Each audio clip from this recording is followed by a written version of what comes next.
Hey, this is Matt. Once again, this is another review for another film, another paid request from Michael. Thank you so much for that. And for those interested in requesting pretty much any type of videos or topics, randomness, out of blueness, commentaries, whatever it may be, feel free to send it either directly to my PayPal or join my Patreon. Both links are down below in the info box. And this is for The Visitor from 1979, which is an Italian film. Which, from what I understand, most of the cast did this just to get a free trip to Italy. And you look at the cast, I mean, you got John Huston, big-time director, as pretty much the star, who's, I guess you would call him an alien exorcist. Because this is like The Exorcism and The Omen, or Damien Omen 2, meets Close Encounters of the Third Kind and some other weird stuff. Okay, you got John Huston, you have Lance Hendrickson, very early role from him, because again, this was 79, this is before The Terminator, this is before Aliens, this is around the time of like Piranha 2, The Spawning. He plays one of our villains. Glenn Ford, from Superman the movie, he plays a detective. Sam Peckinpah, although I think he was dubbed. Of course, Sam Peckinpah, another famous director, The Wild Bunch, among others. He's in there in a bit role as a doctor. Franco Nero from Enter the Ninja. He's here as Space Jesus. Yes, Space Jesus. Shelley Winters from The Poseidon Adventure. She's in here as a maid. And the story is, we start off on another planet, almost like Tatooine, but with some more filters. And then there's some bald kids and a Space Jesus, Franco Nero, saying about how the hell do I describe this backstory of, there's a criminal named Satine, and birds attacked, and then Satine turned to an eagle. He was killed, but he had fucked a lot of human women, and then gave birth to kids who have like telekinetic powers. And so now one of those kids is Katie, who's 8, and these cult of Satanists, including Lance Hendrickson, want to use her power. But then Lance also wants to fuck the mother so that they can have a baby, and then that baby will grow up and have sex with Katie so that Satine will be reborn again. I might have gotten that wrong, but it's a very weird, confusing, batshit plot. And this is a movie that, it has an over-the-top score, kind of like trying to be Goblin or one of those bands in Italian. And sometimes that score doesn't really seem appropriate. There's some really weird edits. Sometimes the editing in this is wonky as hell. I will say, the cast is interesting for this kind of film, and it does have some intriguing visuals. In the opening, John Huston sees his kid that's like covered in snow, and it was kind of a neat visual, trippy type of visual. And there's also times that you're just wondering, what the fuck? Because after that other planet, we're back on Earth, and okay, there's Katie, your girl, Lance Hendrickson. Not only is he a Satanist, he also owns a basketball team. So I guess he,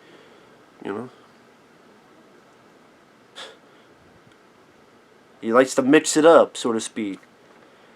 And Katie's helping Lance's team win the basketball game because the other guy on the other team is trying to slam the ball, and as he's trying to slam the ball, the basketball explodes.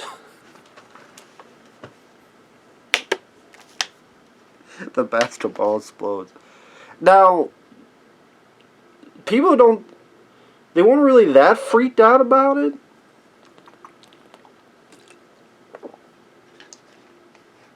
maybe basketballs just explode in Italy more than America.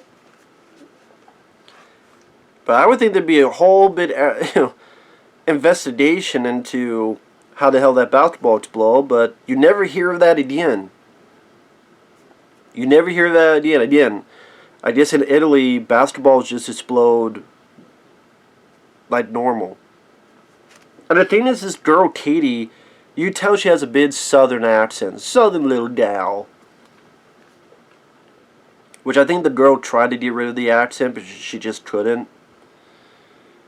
Again, Lance is with a group of these high-powered businessmen who are Satanists.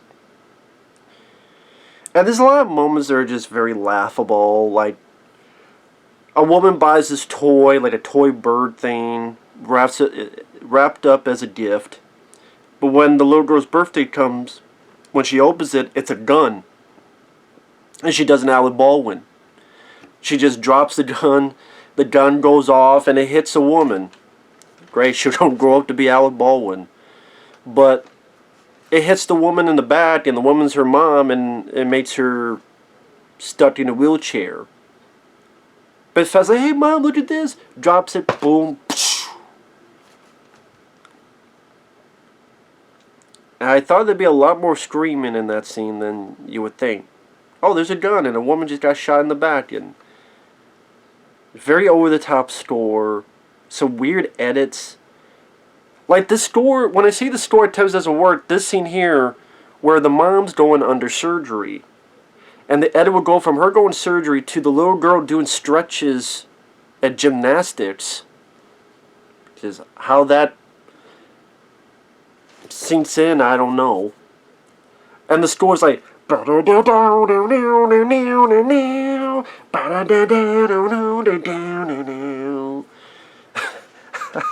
that's appropriate, I have no idea.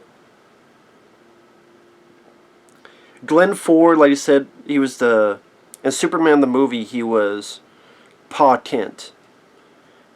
You was sent here for a reason, and it wasn't just to score touchdowns. You tell a lot of these actors didn't want to be there. They were there for the paycheck and for the trip.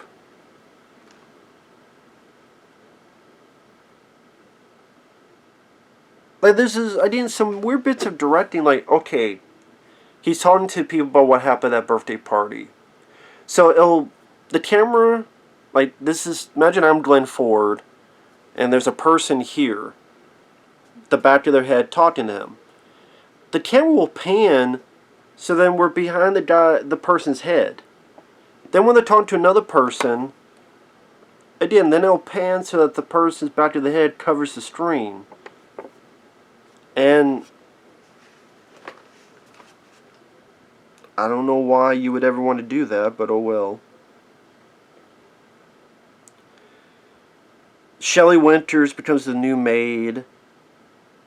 The little girl, she's foul-mouthed, just kind of like Radiant in The Exorcist. To the detective, tells him to go fuck yourself, and, oh, where's that gun? It's up your ass. And then when Glenn Ford's driving in his car, a bird attacks him in the car. Now you do get some decent shots of the car, like going up crazy, and the point of view of the car going in this, like, I don't want to say chase, high-speed chase, but some decent stunt work with the car. And the bird's like attacking his eyeball. And spoilers, again, spoilers. Super spoilers. The car crashes and it explodes. And I will say, sometimes this film does have some nice cinematography. Like, there's when the girl's ice skating, and she's skating with all these older people, and she's, like, outmaneuvering them. Even, like, the way the basketball scene was shot in the beginning. Sometimes the camera will be within the group to show these decent shots of basketball. Be like you're within the basketball game, stay with the ice skate. I think there's some decent visual look to the film that gives at least some type of appeal and interest. which is a very weird plot. By the way, John Huston the whole time is watching. He's watching. He set up this thing on a rooftop. Sometimes he'd be back on the rooftop, and then this light show happens, and like sometimes it fails until ultimately it doesn't. And then you have like a bunch of lights going to the sky, and I barely knew what the hell was going on with that. But the ice scene, there's some nice cinematography, and then she like these two older people messing with her, so she takes two of them, go around the circle, throws them. In slow motion, one like goes to the glass, one flips over a banister, eats shit with his face, just eats the dirt.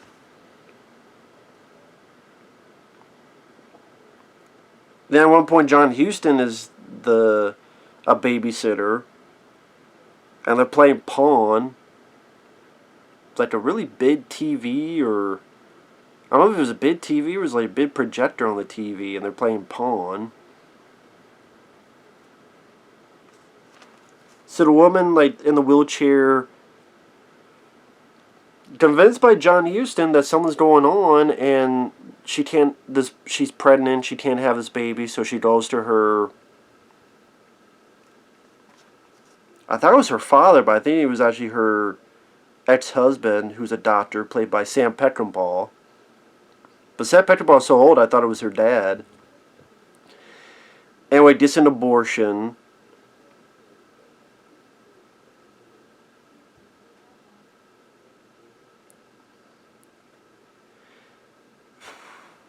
This movie just has a weird-ass plot. I mean, I wouldn't say I really liked the film that much, but I didn't hate it, because at least, number one, it was different. It was batshit. It was kind of interesting because of that. It didn't feel like just a typical film. It was trying to be all these elements in one movie that don't quite work together.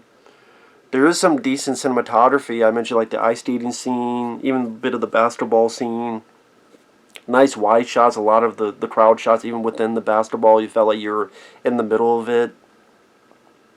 The car chase, there's some decent POV shots and alright stunt work. There's a bit where the girl and John Huston are playing cat and mouse in this like house of mirrors. So the little girl turns trying to get John Huston. She's smashing some of the glass, the mirrors. It's got some nice visual splendor to it. And the music, it might be over the top. It wasn't bad to listen to. It had a funky 70s beat, almost. Not funky, that's the wrong word, but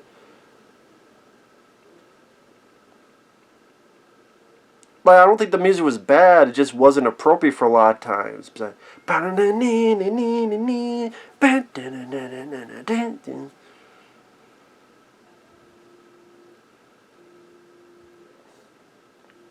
It seemed like something would be much more like triumphant or much more of a, I don't know what the hell kind of movie it would be used for.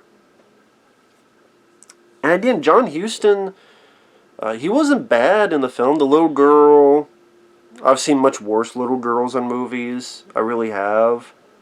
Other than like her southern accent came out from time to time. Oh, the ending. I gotta get into the ending. There are some laughable stuff in this. Spoiler alert, the ending is John Huston, his light show is successful, so now he has a bunch of birds that he sends onto the girl. At this point, the girl and Lance Hendrickson are ready to kill the wheelchair mom because she aborted the baby, and it was a big no-no. One bird, which is obviously a puppet, I swear lets out a switchblade on Lance Hendrickson. Because it's a bird, but it's a puppet, and a switchblade goes like tss. And one of my neighbor's roosters apparently is laughing about this now. He's laughing his ass off. I was too.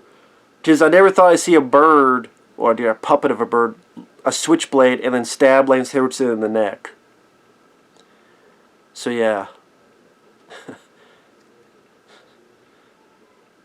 That's probably the first time I ever said the words, the bird had a switchblade. Probably the last time I would say, the bird had a switchblade. And then stab Lance Hendrickson in the neck. And then all these other birds, they attack the girl. And then John Huston returns to his alien planet with the girl, but she's bald now. Because we don't kill kids. It was just the evil part of her that's gone. So the girl is there, just the evil part of her is dead, and this is the good part. And she's bald like all the other kids are bald. And Franco Nero, Space Jesus, is happy and smiles.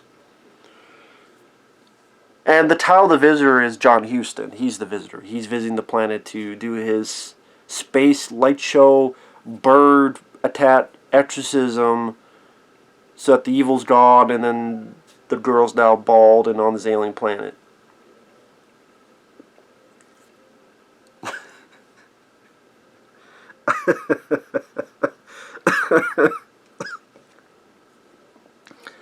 I don't know what else to say. I would never see the film again, but I'm glad I saw it once. It's like you said, it's at least original. At times good looking. At times the score, not a bad musical score. Shelley Winters doesn't really have much to do except not trust the kid, and spoiler alert, she doesn't get killed off, which I'm surprised. There's even points she slaps the little girl. I thought, okay, she don't get killed. She doesn't. Then at one point she asked John Huston if she could go with him. I'm like, is it going to turn to Cocoon? No. He's like, no, you can't. And then Shelley Winters just leaves the movie. Literally just, left the movie. Well, I don't know if in real life she left the movie, but she's not in the movie anymore. Lance Hendrickson, I think I read somewhere that he thought this film was a turkey. I don't blame him. It's not a good film. I can't really say I really gave a whole lot about the characters, because I didn't. The film, I think, is at least 15 minutes too long. I think 15 or so minutes could have been shaved off this running time. And all you're doing is just wait for the next crazy scene to happen. And whether there's enough for you to be entertained, I guess that's up to you. For me, it was worth one watch. Like I said, but I would never see it again. Take that for what you will. So, with that said, thanks for watching. Take care. We'll see you guys later. Bye-bye.